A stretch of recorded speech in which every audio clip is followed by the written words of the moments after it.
23rd, 1701. A crowd gathered at Execution Dock in Wapping, on the north bank of the Thames in London, to watch a man die. This was not unusual. Execution Dock was where the Admiralty hanged pirates, and public hangings drew crowds in 1701 the way spectator sports draw crowds today. The crowd knew the name of the man being hanged. They had been reading about him for 2 years in the newspapers and pamphlets that had covered his arrest, his transportation to England in chains, his examination before Parliament, and his trial. They knew the story, or they thought they knew it.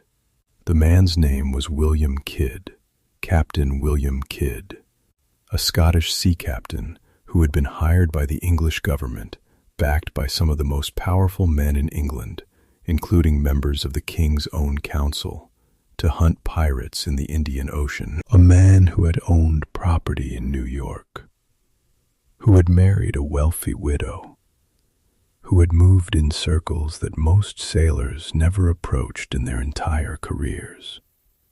He had been convicted of 5 counts of piracy and 1 count of murder. He stood on the scaffold and told the crowd he was the most innocent person of all those who had been put to death on that spot. The rope was placed around his neck. The crowd cheered, and then the rope broke. This happened at Execution Dock sometimes. The rope would snap under the weight of the condemned man, and he would fall to the ground alive. By the traditions of the time, some believed that a broken rope was a sign of divine mercy, that God had intervened to save an innocent man. The authorities at Wapping did not share this theological interpretation. They picked William Kidd up off the ground, walked him back up the scaffold, placed a new rope around his neck, and hanged him again. This time the rope held. He died on the 2nd attempt. His body was then coated in tar and placed in an iron gibbet cage hung over the Thames at Tilbury Point, where it remained for 3 years as a warning to every sailor on the river about what happened to men who turned to piracy. For 300 years, William Kidd has been remembered as a pirate. His name is synonymous with buried treasure and maritime crime and the romantic darkness of the Golden Age. Stories about Captain Kidd's hidden loot have sent treasure hunters to islands and remote coastlines across the Atlantic and the Caribbean, and occasionally people still claim to have found it. But here is what most of those stories do not tell you. The 2 most important pieces of evidence in William Kidd's trial were missing. They had been taken from him before the trial. They could have proven that the ships he captured were legitimate prizes, not acts of piracy. The men who had taken those documents knew what they contained, and they chose not to produce them. The men who sent William Kidd to sea, the men who had funded his voyage, the men who stood to benefit if he succeeded and who ran no risk if he failed. They had the documents. They suppressed them. They let an innocent man, or at least a man whose guilt was far more complicated than the trial allowed, hang at Wapping while the crowd cheered. This is the story of Captain Kidd. It is a story about piracy, but it is also a story about power, and about what powerful men do when a convenient man is available to take the blame for their mistakes. William Kidd was born around 1645 in Greenock, in Renfrew, Scotland, near Glasgow. Some sources say Dundee. The exact birthplace is one of many biographical details that the historical record leaves uncertain, because Kidd was not famous enough in his early life to attract the kind of documentary attention that would have preserved those details precisely. His father was reportedly a Presbyterian minister, which, if true, places Kidd's origins in a respectable, if not wealthy, religious household. His path to the sea is not documented in its early stages. He went at some point, possibly as a teenager, possibly slightly later, and by the 1680s he had accumulated enough experience and reputation to be working alongside the privateers and buccaneers who operated in the Caribbean during the wars between England, France, and the Netherlands that defined the political landscape of that period. Privateers, as distinguished from pirates, operated under government commissions called letters of marque that authorized them to attack enemy shipping during wartime. The distinction was legally significant and practically blurry. A privateer who attacked an authorized enemy vessel was operating within the law. A privateer who attacked a neutral or friendly vessel was a pirate. The line between the two shifted constantly as wars began and ended and the political landscape realigned. And men who were privateers one year sometimes found themselves pirates the next, simply because the geopolitical situation had changed while they were at sea. Kidd operated in this world throughout the 1680s. He was involved in various privateering operations in the Caribbean, working with crews that included men of multiple nationalities in the fluid, cosmopolitan world of Caribbean maritime commerce and conflict. He developed a reputation as a capable sailor and a competent captain, someone who could be trusted with command and who understood how to operate in the legally complex environment of colonial maritime warfare. Around 1689 or 1690, Kidd was involved in an incident that gave him his first significant reputation in the Caribbean. He was part of a privateering crew operating for England against the French. The crew mutinied, took the ship, and marooned Kidd on the island of Nevis.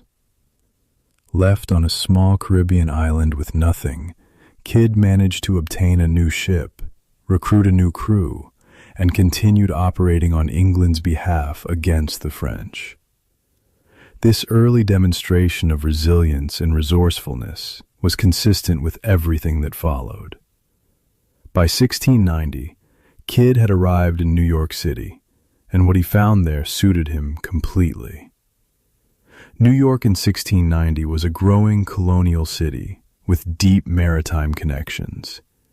Its harbor made it a central hub for Atlantic trade, and its colonial society offered opportunities for a capable, ambitious man that the more rigidly stratified society of England might not have provided as readily.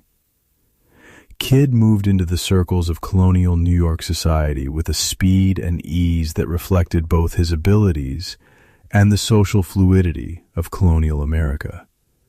He bought property. He married a widow named Sarah Bradley Cox Ort, who was both attractive and, more significantly, wealthy. She owned property in New York and had financial resources that placed her and, by marriage, her new husband in the upper tier of colonial New York society. The marriage was, by the accounts of those who observed it, a genuinely affectionate one. Kidd and Sarah had children.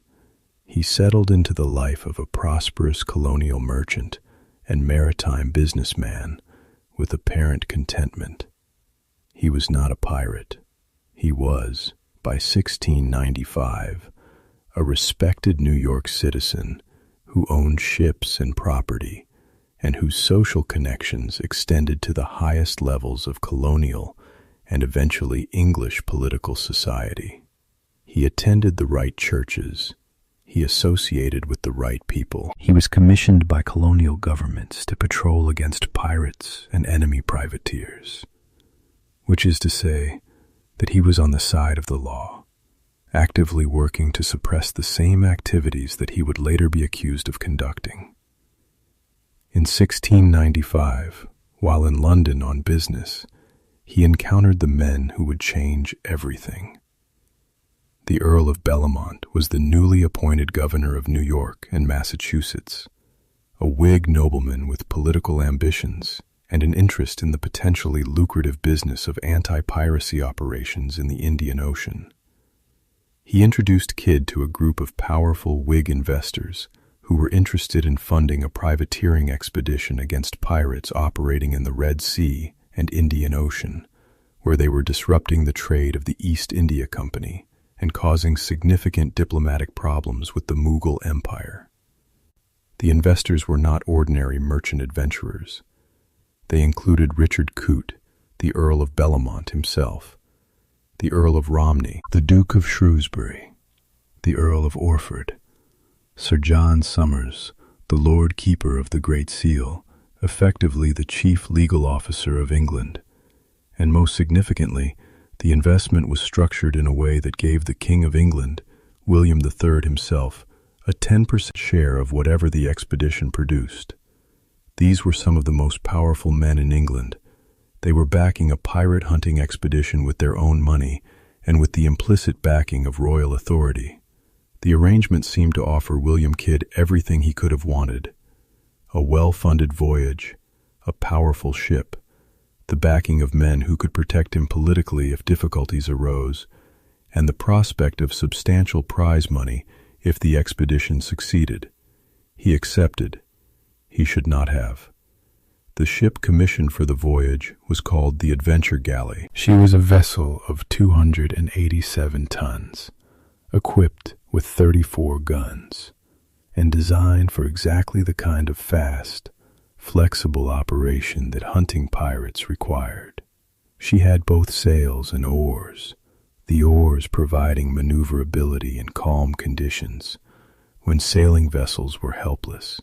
She cost £9,500 to build and equip, a substantial investment that reflected the seriousness with which the backers approached the venture. The financial arrangements for the expedition were based on a system common to privateering voyages of the period. The investors provided the capital. Kidd provided his expertise and his command. The crew would receive no base wages, but would share in the prizes taken, receiving a specific percentage of whatever the voyage produced. This no-prey, no-pay system was standard for privateering, but created specific problems when prizes were slow in coming, because a crew of men receiving no wages, who were also taking no prizes, was a crew that was going to become very unhappy very quickly.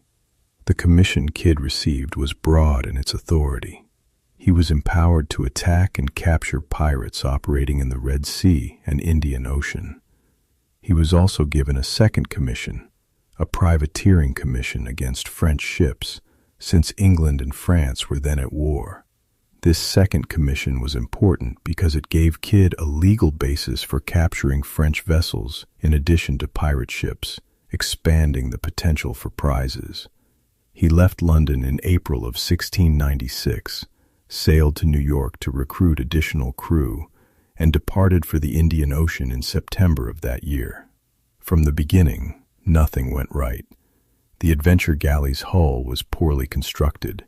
She leaked. By the time Kidd reached the Indian Ocean, his ship required constant pumping to remain seaworthy. 1/3 of his crew died during the voyage, from disease, from exposure, from the accumulated hardships of a journey in conditions that were brutal, even by the standards of the late 17th century. The crew that survived was increasingly desperate. They had signed on for a voyage that was supposed to produce prize money. More than a year had passed, and they had taken nothing significant. They were receiving no wages. They were watching their shipmates die. They were thousands of miles from home, on a ship that was literally rotting around them, working for a captain who kept telling them that the prizes were coming, that their patience would be rewarded, that the great pirate ships of the Indian Ocean were out there, and they would find them. They found very little. Kidd spent 1697 in the waters of the Red Sea and the Indian Ocean looking for pirates. He encountered the Mocha fleet, a group of Muslim merchant vessels heavily guarded by naval escorts. and was unable to attack them successfully. He attempted several other raids that produced minimal results. The crew's discontent became open mutiny on multiple occasions, with men demanding that Kidd attack ships that he refused to attack because he judged them to be outside his commission. The situation deteriorated to a point of crisis on October 30, 1697, when Kidd killed one of his own crew members. William Moore was the ship's gunner. He had been openly challenging Kidd's authority and leadership for some time, expressing his frustration with the voyage's lack of success in terms that went beyond ordinary complaint into something that Kidd experienced as direct insubordination. On October 30, Moore and Kidd had an argument on deck. Kidd, in a moment of rage and frustration that would define the rest of his life, picked up an iron-hooped bucket and struck Moore in the head with it. Moore fell to the deck.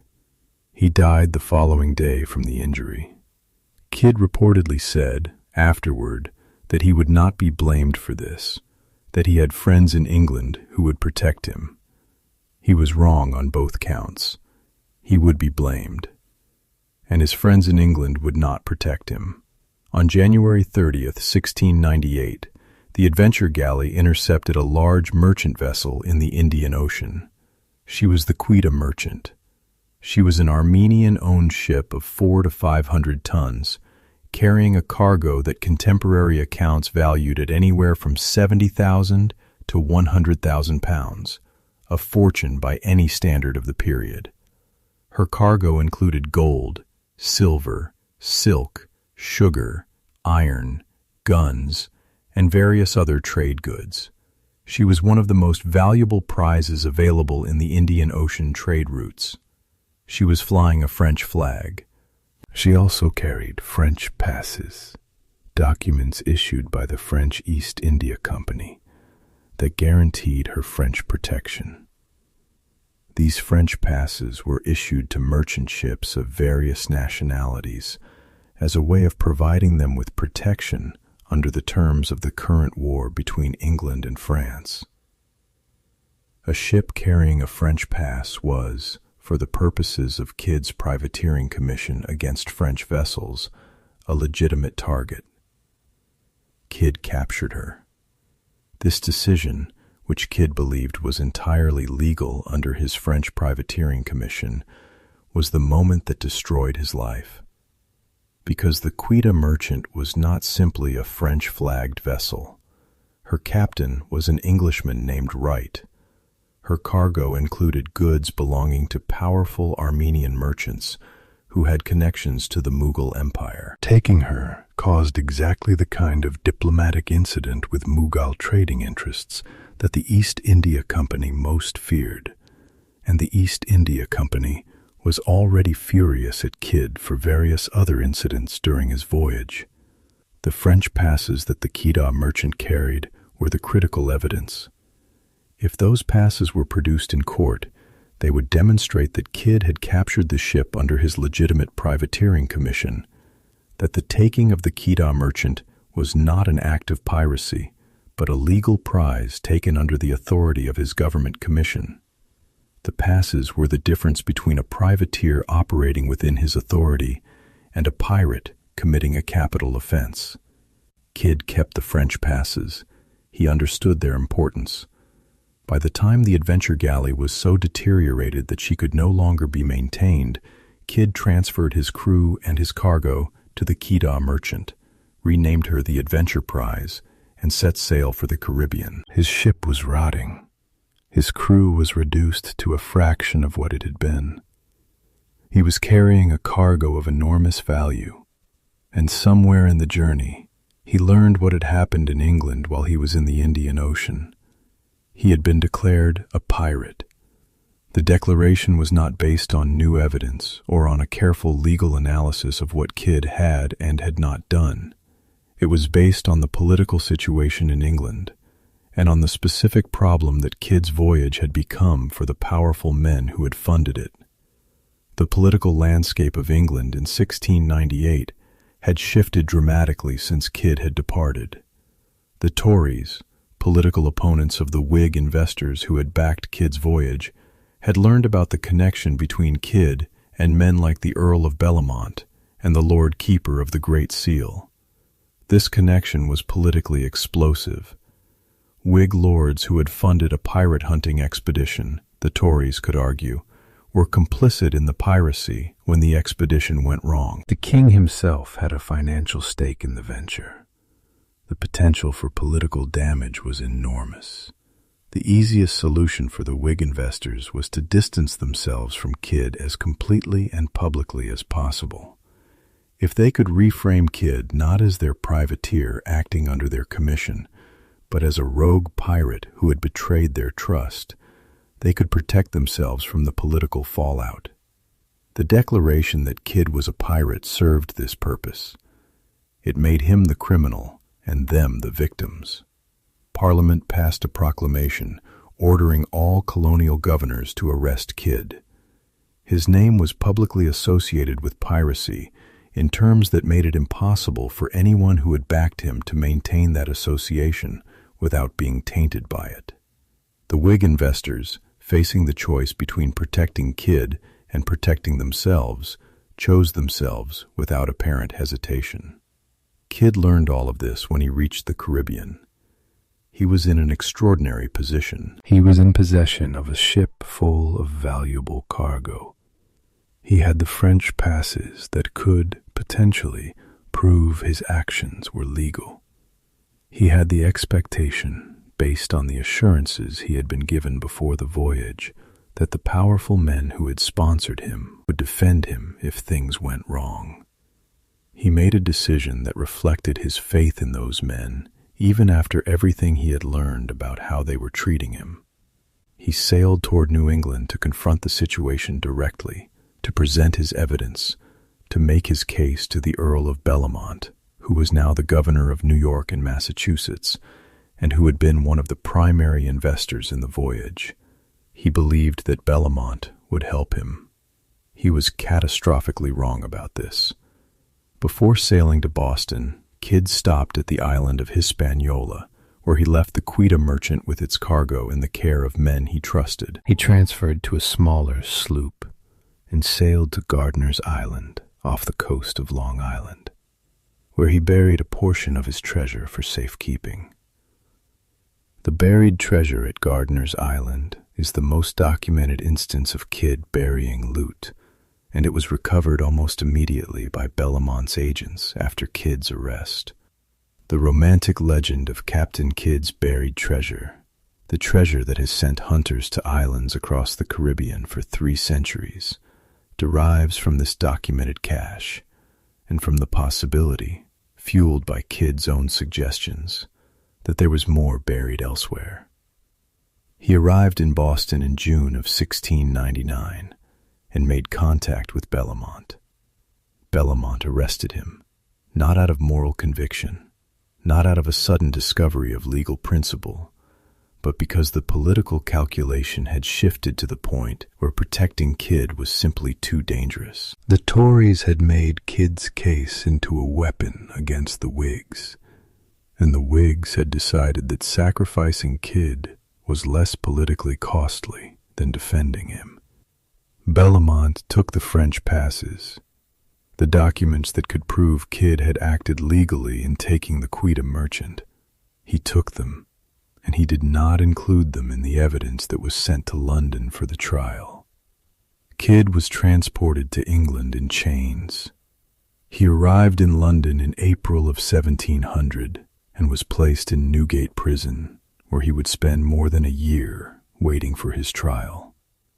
During that year, he was examined by the House of Commons, not because anyone in Parliament was genuinely interested in understanding what had happened in the Indian Ocean, but because the Tories wanted to use his case to damage the Whigs.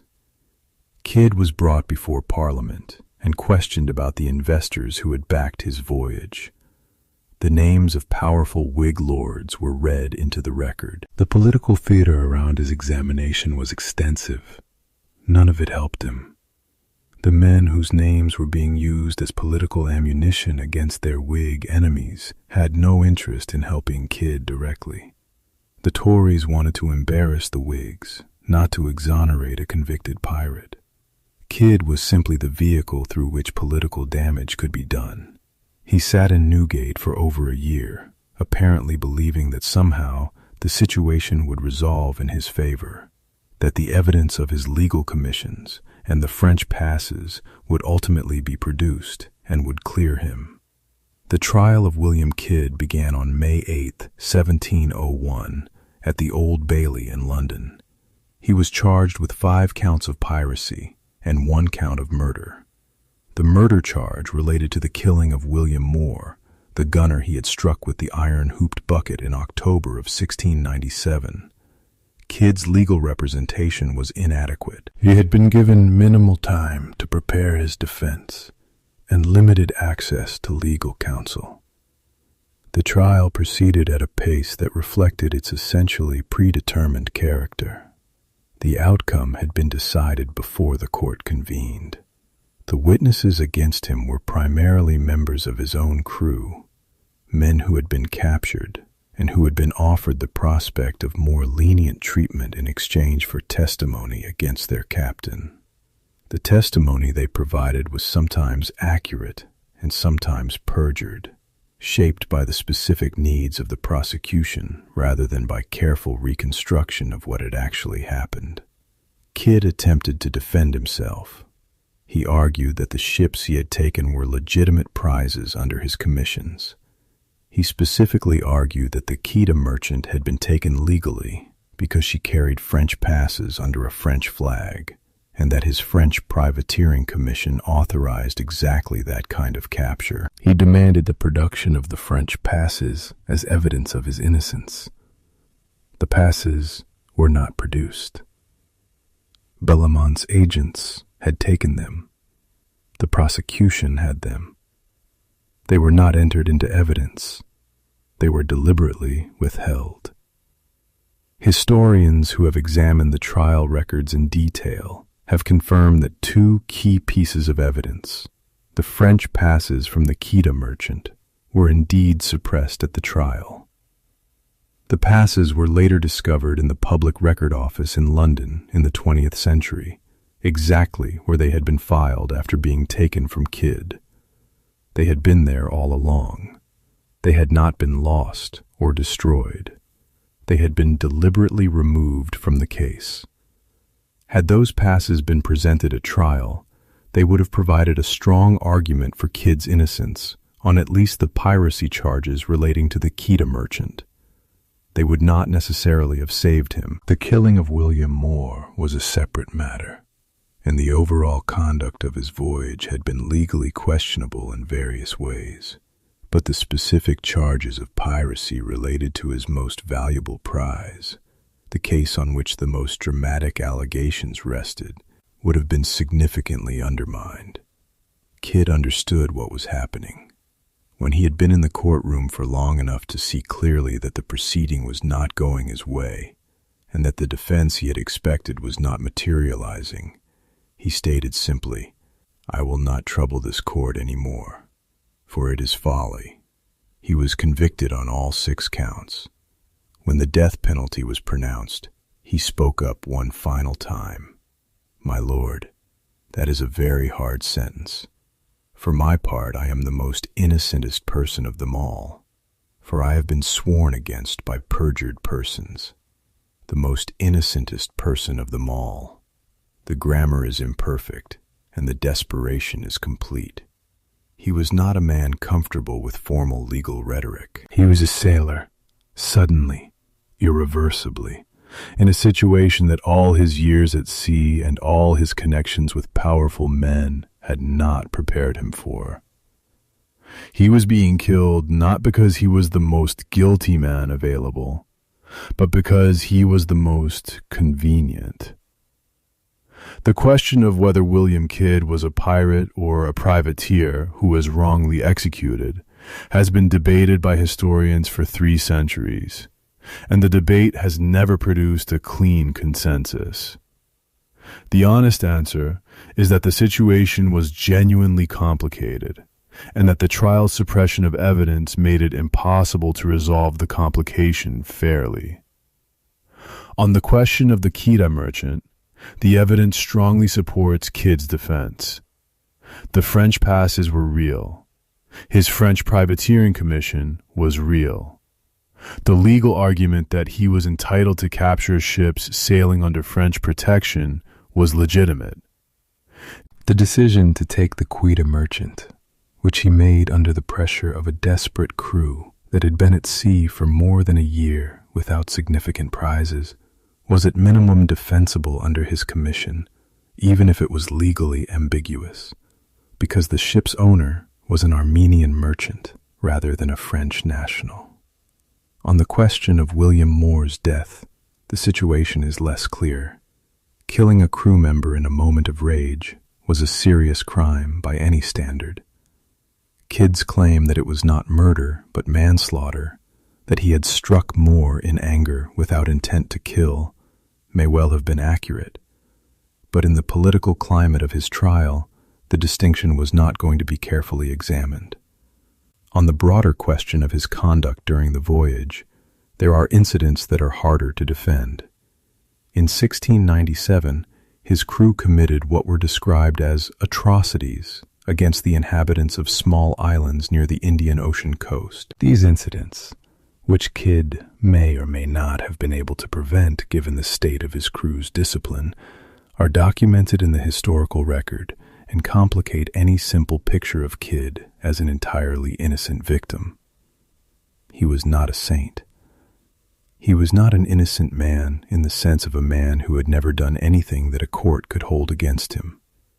He was a man who had made a series of decisions under enormous pressure in the Indian Ocean, some of which were defensible and some of which were not, who had been placed in a situation by his backers that made bad outcomes nearly inevitable, and who was then abandoned by those backers when the political cost of defending him exceeded their tolerance. The men who funded the voyage, the Whig lords who put their money into the adventure galley and took their share of whatever prizes Kidd might bring home, suffered no consequences at all. The Earl of Bellamont continued as governor of New York and Massachusetts until his death in 1701, the same year Kidd was hanged. The other investors continued their political careers without significant damage from the piracy scandal. The Tories used the affair for political ammunition and then moved on to other matters. Kidd hanged at Wapping.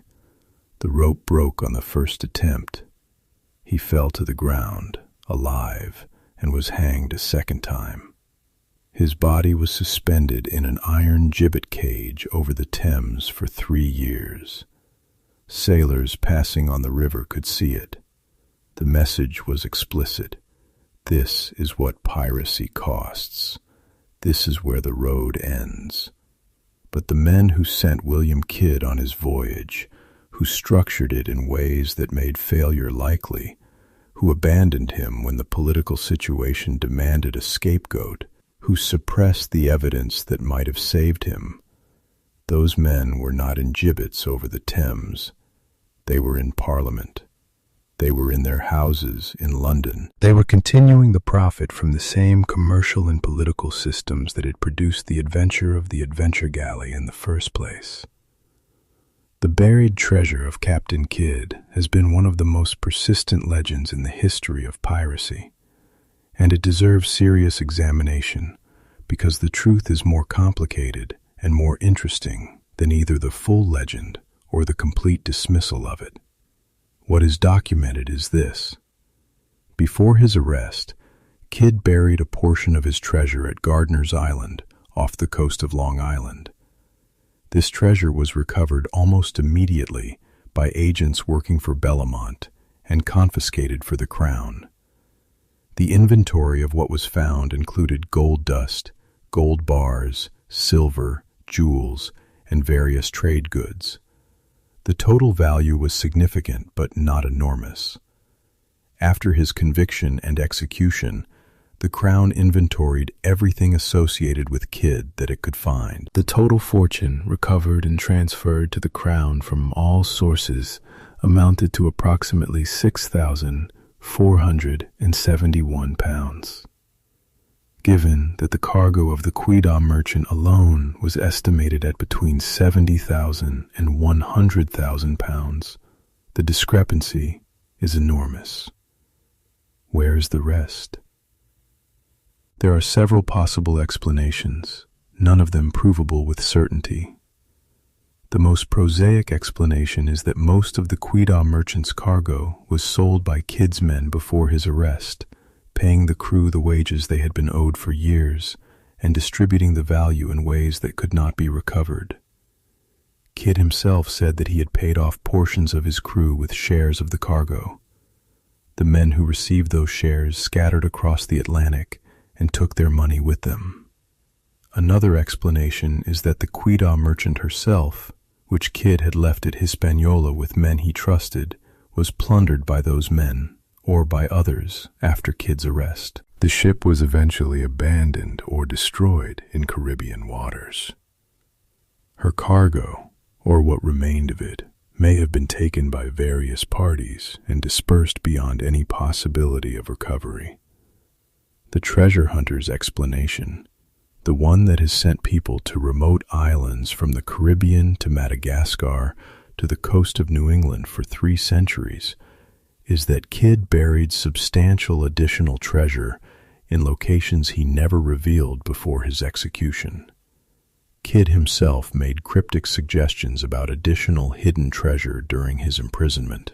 Whether these suggestions were genuine, whether he was telling the truth about having buried more, or whether they were a negotiating tactic, an attempt to make himself valuable enough to the authorities that they might offer him something in exchange for the location, is impossible to determine. In Divisici-Pitnatsat, researchers in Madagascar claim to have found a silver bar near the wreck of a ship they identified as Kidd's. The identification was disputed, and the silver bar turned out to have uncertain provenance. It was, appropriately for a Kidd treasure story, not quite what it appeared to be. The treasure remains unfound. If it exists, it is somewhere. If it exists, it has been waiting for 300 years. The Atlantic and the Caribbean have many places to hide things, and the things buried in them sometimes stay buried. In 2007, something happened that shed new light on the story of William Kidd. A documentary filmmaker named David Kroll and a maritime historian working with him located what they believed was the wreck of the Quidam merchant off the coast of the Dominican Republic in the shallow waters near the town of Catalina on the Caribbean coast of Hispaniola. The identification was based on historical research that placed the Quidam merchant in that area after Kidd left her there, and combined with underwater survey work that located a wreck matching her general description. The wreck was found in shallow water, approximately 10 feet down, lying on the seafloor in a state of significant deterioration after 3 centuries. The site was designated a protected underwater archaeological site by the Dominican government. Subsequent excavation and analysis of the wreck has confirmed many details consistent with the Quetta merchant's known characteristics. The site has been studied by teams from Indiana University and other institutions. If the identification is correct, then the ship on which William Kidd bet his life and lost it is lying in shallow Caribbean water, visible from the surface, accessible to any diver who knows where to look. The cargo that was the centerpiece of his prosecution is long gone, dispersed by time and tide and the various people who helped themselves to what remained. But the ship herself, or what is left of her after 300 years on the seafloor, is there. Kidd is not there. He died at Wapping and rotted in a gibbet over the Thames. And what happened to his remains after the gibbet came down is not recorded. His wife Sarah, who waited in New York for years after his arrest, eventually moved on. She remarried. Her children by Kidd grew up in colonial New York without their father, in a household where the Captain Kidd story was not something the family discussed more than necessary. What does the story of William Kidd mean 300 years after the rope broke the first time at Execution Dock? It means several things simultaneously. It means that the distinction between a privateer and a pirate was always more political than legal, more dependent on the power and goodwill of the people who commissioned you than on the actual content of your commission. Kidd had documents. He had commissions. He had French passes. What he did not have, by the time his trial began, was powerful friends willing to use those documents on his behalf. The documents went into a filing cabinet in the Public Record Office, and Kidd went to the gallows. It means that the financial arrangements that backed privateering ventures in the late 17th century were structured in ways that created nearly irresistible pressure to cross the line from legal prize-taking into piracy. Kidd's crew was receiving no wages. The voyage had been unsuccessful.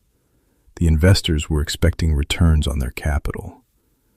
The only way to satisfy all of these demands was to take ships, and taking ships in conditions as complicated as the Indian Ocean trade routes in 1697 and 1698 was almost impossible to do with absolute legal cleanliness. Some of what Kidd did was questionable. The investors who had structured the voyage in ways that made questionable actions likely paid no price for the structure they had created. It means that scapegoating is as old as politics, and that the specific mechanism by which a useful man becomes a convenient sacrifice when circumstances change has changed very little across 3 centuries of political history. Kidd was useful when powerful men needed someone to do a dangerous job in a distant place. He was convenient when the political situation required someone to blame. The transition from useful to convenient happened quickly and completely, and the men who made it suffered nothing.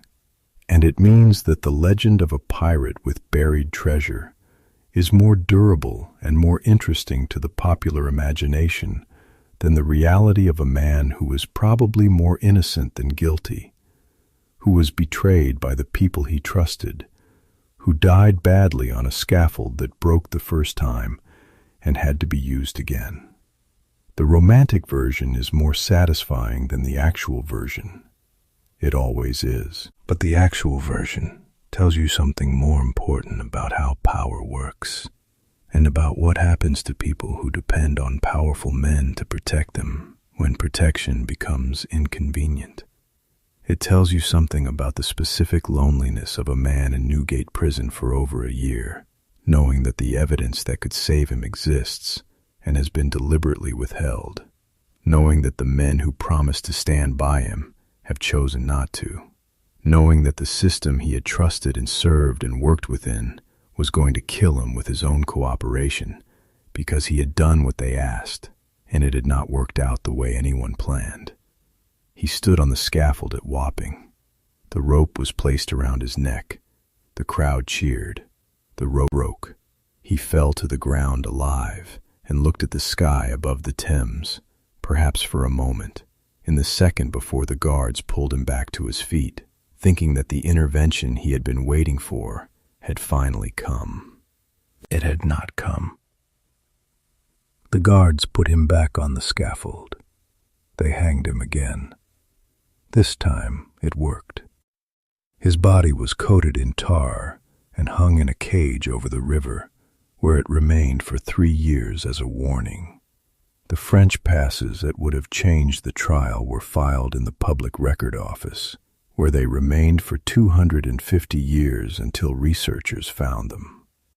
The Quita Merchant lies on the seafloor off Hispaniola, 10 feet down, in the warm, shallow water of the Caribbean, and Captain Kidd's treasure, if it exists, is somewhere in the Atlantic world.